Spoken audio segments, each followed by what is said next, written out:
भीख मांगे राम मंदिर पे, भीख मांगे। आप लोग फिर राम मंदिर पे लाओ, राम के नाम पे दे दो। मोदी जी इस्तीफा दे दो, दे देंगे इस्तीफा, देंगे इस्तीफा। रामराज लेके आएंगे, ये बेशर्मी करते हैं। आप रामराज लेके आते हैं। अरे साधु को मार दे रहे हो भैया, मुसलमान को लिंचिंग करा रहे हो। मुस्लिम काटे जाएंगे जय श्री राम चिल्लाएंगे, राम खुश होते हैं क्या? राम के रामचरितमानस में लिखा है राष्ट्रवादी नहीं है। अगर ये राष्ट्रवादी होते तो चाणक्य मुद्दे पे बोलते, अगर ये राष्ट्रवादी होते तो जनता के बारे में सोचते, अगर ये राष्ट्रवादी होते तो कल्याण सिंह के झंडे के ऊपर बीजेपी का झंडा ना होता, तिरंगा के ऊपर बीजेपी झंडा था। ये राष्ट्रवादी हैं, ये देशद्रोही हैं। और देखिए कुछ गोबर खाए हुए हैं। अब गौमूत्र की वैक्सीन सदी प्रज्ञा ने कहा है।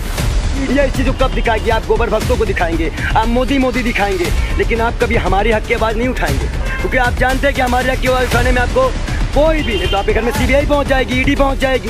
आप उस तड़ीपार गृह मंत्री और उस चौकीदार चोर मुक्त प्रधानमंत्री के बारे में बता रहे थे जिस वक्त कि हमारा कोरोना काल में हमारे बच्चे भूख से मर रहे थे, कोरोना से मर रहे थे। एक बात कुछ तो कोरोना सरकार कह रहा था, एक प्रधानमंत्री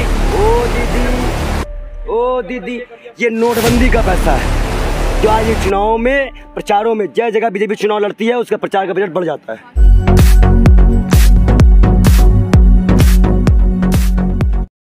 आज नोटबंदी को पूरे 5 साल हो गए हैं, क्या कहना चाहोगे इस मौके? देखिए नोटबंदी पे हम यही कहना चाहेंगे कि अगर ये इस तरह से नोटबंदी ये करते रहेंगे और जो उन्होंने उस बार किया था 5 साल पहले, उसमें बहुत से लोगों की जानें गई थी, इन्होंने झूठ बोला था और कहीं ना कहीं देश में जो आतंकवाद, बेरोजगारी, डिजिटल बनाने का जो वादा किया गया था वो पूरा झूठा था। और जब जनता ने इनसे सवाल किया था तो यही प्रधानमंत्री थे जो 40 दिन 100 दिन और भी लोग इसके गवाह हैं, इन्होंने कहा बीच चौराहे पे हमको मारिएगा। आज मैं आपको बता दूं, जब जनता इनसे सवाल पूछती है तो हमें मारा जाता है, पुलिस द्वारा फेंका जाता है, हमारे नेताओं को कुचला जाता है, किसानों को कुचल दिया जाता है। ये कौन से नोटबंदी की बात करेंगे नरेंद्र मोदी? उस नोटबंदी की जिसके सहारे से इन्होंने उत्तर प्रदेश का चुनाव जीता था। नोटबंदी इसलिए कराई गई थी कि उत्तर प्रदेश का चुनाव जीत सके। शमशान कब्रिस्तान की बात करने के लिए सभी पार्टियों के पास से इन्होंने पैसे को एकदम खत्म करके जनता को बेवकूफ बनाकर, भूखा नंगा रखकर और उत्तर प्रदेश का चुनाव छल से जीता है। उत्तर प्रदेश चुनाव से पहली नोटबंदी क्यों की गई? पहला सवाल तो ये होना चाहिए। आतंकवाद खत्म हो गया, चाइना घुसता चला आ रहा है, एक शब्द देश के प्रधानमंत्री के पास नहीं निकल रहा है। गृह मंत्री की एयर स्ट्राइक हो जाती है, हमारे यहाँ के गृह मंत्री, रक्षा मंत्री बोलते कि हमारे यहाँ कोई हमला नहीं हुआ। क्या पुलवामा हमला हमारे यहाँ नहीं हुआ था? इसीलिए नोटबंदी की गई थी ना।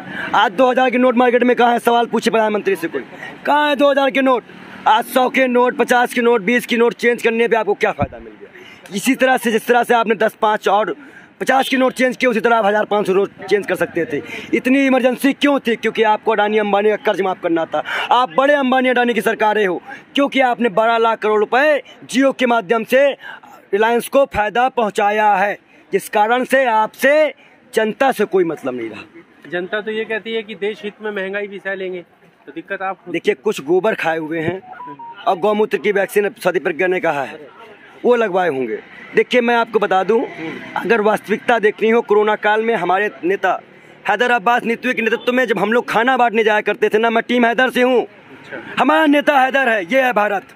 पहले तो ये एक चोट इनको मैं दे दूं, ये है भारत, ये हमारे नेता है। इनके जगह जब हम लोग खाना बांटने जाया करते थे तो बच्चे 3 साल के ऐसे ऐसे कटोरा लेके भीख मांगा करते थे। क्या ये भारत देना चाहते हैं आप लोग? आप मीडिया इस चीज़ को कब दिखाएगी? आप गोबर भक्तों को दिखाएंगे, आप मोदी मोदी दिखाएंगे, लेकिन आप कभी हमारी हक की आवाज़ नहीं उठाएंगे, क्योंकि आप जानते हैं कि हमारी हक की आवाज़ उठाने में आपको कोई भी नहीं तो आपके घर में सीबीआई पहुंच जाएगी, ईडी पहुंच जाएगी। क्या पहुंचा नहीं है सीबीआई मीडिया के पास? क्या मीडिया कर्मी को परेशान नहीं किया गया जो उनके खिलाफ बोला है? सारा समय का देख लीजिए आपने उसके साथ क्या किया गया। तो जब हमारे नेता लोग, हम लोग निकलते हैं ना, तो वहाँ पे हिंदू मुसलमान नहीं होता है। नोटबंदी हिंदू मुसलमान सिख ईसाई सबके लिए घातक थी और वो कुटीर उद्योग और लघु उद्योग के लिए अभिशाप बन के आई थी। जिस तरह से आज हमारे छोटे व्यापारी आज कटोरा लेके भीख मांग रहे हैं, वही अडानी अंबानी 250 रुपये में सरसों का तेल बेच रहे हैं। हम लोगों को इस टीचर के कारण ये राहुल गांधी और टीम हैदर, ये हैदर की वजह से हम लोगों को मेट्रो में प्रवेश नहीं करने दिया। जब हमने धरना दिया वहां बैठ के तो हमें वहां से निकलने दिया जा रहा है। एक संतों के साथ ऐसा सुलूक, कांग्रेस के कार्यकर्ताओं के साथ ऐसा सुलूक, तो इसका मतलब ये कांग्रेस से डरते हैं। ऐसे भीख मांग रहे थे हम लोग 5 किलो राशन, अब तो वो भी बंद कर दिया गया। कहाँ गया इनका नोटबंदी का प्रभाव? आप हमको जवाब दीजिए कि जनता अगर भीख मांगेगी तो आप नोटबंदी करिए, सरकार स्ट्राइक कर लीजिए, चाहे काला धन ले आने के लिए आप झूठी तारीफ कर लीजिए, और चाहे आप राम मंदिर बनवा दीजिए। मंदिर बनवाया आपने, दिया जलाया, गरीब आदमी दिया भर भर के उसी से अपना दिया जला रहा है। 250 रुपये 300 रुपये किलो तेल, ये कलयुग में क्या वर्ल्ड रिकॉर्ड बना दिया। भुखमरी में वर्ल्ड रिकॉर्ड है, देखेंगे भुखमरी में कितना नीचे आए हैं। अच्छा, आप लोगों को तारीफ करने का कितना मिलता है? जनता की बात नहीं मानना है आपको। आप जनता ही बन जाइए, सरकार ही बन जाइए। अगर चौथा स्तंभ मीडिया है, अगर सवाल हुआ सरकार से तो आप भी बच नहीं पाओगे। सवाल आपसे भी किए जाएंगे कि जब उस वक्त हम बता रहे थे तो आपने हमारी बात ना सुनकर आप उस तड़ीपार गृह मंत्री और उस चौकीदार चोर प्रधानमंत्री के बारे में बता रहे थे, जिस वक्त कि हमारा कोरोना काल में हमारे बच्चे भूख से मर रहे थे, कोरोना से मर रहे थे। एक बाप कुछ तो कोरोना सरकार कह रहा था और एक प्रधानमंत्री ओ दीदी ये नोटबंदी का पैसा है जो आज ये चुनाव में प्रचारों में जय जगह बीजेपी चुनाव लड़ती है, उसका प्रचार का बजट बढ़ जाता है। कहाँ से पैसा आता है? देंगे जवाब Modi ji. PM care fund का जवाब दिलवाएंगे मोदी जी से। आप बुलाइए 10, अगर है देश के प्रधानमंत्री तो हम संतों से मुलाकात कर लें, हमें अपना इंटरव्यू दे दे, हम सवाल पूछ ले कि 5600 ब्राह्मण क्यों मारे गए उत्तर प्रदेश में।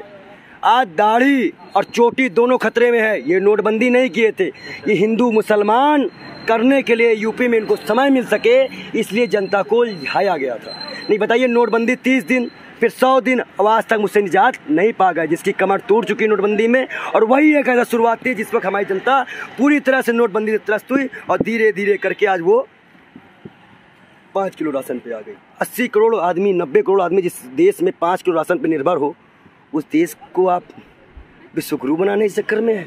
पर वो उन मुद्दों पे काम करें जिन मुद्दों से जनता खुश है। उन्हें लगता है कि अगर राम मंदिर का वो जिक्र करेंगे, अरे भीख मांगे राम मंदिर पे, भीख मांगे आप लोग, फिर राम मंदिर पे बुलाओ, राम के नाम पे दे दो, मोदी जी इस्तीफा दे दो। दे देंगे इस्तीफा, देंगे इस्तीफा। रामराज लेके आए ये बेशर्मी करते हैं। आप रामराज लेके आते हैं। अरे साधु को मार दे रहे हो भैया, मुसलमान को लिंचिंग करा रहे हो। मुस्लिम काटे जाएंगे जय श्री राम चिल्लाएंगे, राम खुश होते हैं क्या? राम के रामचरितमानस में लिखा है या कहीं और लिखा है? हमने कहा ना कि हिंदू मुस्लिम सिख ईसाई इसी देश का है, तो आपको तकलीफ क्यों है? इनके सारे प्रोग्राम हिंदू मुसलमान को लेके हुए हैं। इनकी जितनी भी योजनाएं हिंदू मुसलमान को लेके बनी हो, चाहे वो उज्ज्वला योजना हो, आज सिलेंडर दिए थे, सिलेंडर देने के बाद कहें कि आप इसी में खाना बनाइए, अब आज चूल्हे में खाना बनाने पे औरतें मजबूर हैं। कहाँ गए मोदी जी? कहाँ गए वो अच्छे दिन? सब्सिडी भी छीन ली गई, राशन भी छीन लिया गया। अब एक एक गरीब आदमी अगर सड़कों में भूखा मरता नजर आएगा ना, तो ये सीख लीजिएगा कि नरेंद्र मोदी जी की तानाशाही कहाँ तक बढ़ गई है। और अगर जनता का यही हाल है तो मैं यही कहूँगा कि नरेंद्र मोदी जी जितना बेशर्म प्रधानमंत्री आज तक इंडिया को नहीं मिला, उससे बड़े बेशर्म आप हैं, क्योंकि आप जवाब देने के नाम पर पुलिस भेज देते हैं। आप देख लीजिए प्रोटेस्ट में हमारे साथ क्या किया जाता है। क्या अन्ना ने कभी रोका? अन्ना का प्रोटेस्ट हमने रोका? क्या हमने रामदेव को प्रोटेस्ट रोका? क्या हमने किसी भी जनतांत्रिक को प्रोटेस्ट करने नहीं दिया? ये तो सिलेंडर लेके बैठते थे। अच्छा, ये लोग तो अपने आप को राष्ट्र की बात करते हैं, ये कहाँ है आजकल? ये राष्ट्रवादी नहीं है। अगर ये राष्ट्रवादी होते तो चाणक्य मुद्दे पे बोलते। अगर ये राष्ट्रवादी होते तो जनता के बारे में सोचते। अगर ये राष्ट्रवादी होते तो कल्याण सिंह के झंडे के ऊपर बीजेपी का झंडा ना होता, तिरंगा के ऊपर बीजेपी झंडा था। ये राष्ट्रवादी हैं, ये देशद्रोही हैं और देशद्रोही हमें बनाते हैं। अन्ना हजारे रामदेव कहाँ हैं? ये इस वक्त जो है आरएसएस की मलाई खा रहे हैं और मंत्री पद दिलाए हैं केजरीवाल को। एक नमूना बैठाया है ना दिल्ली में बी पार्टी, आम आदमी पार्टी, ये उन्हीं के हैं। चलिए ठीक है, बहुत बहुत धन्यवाद।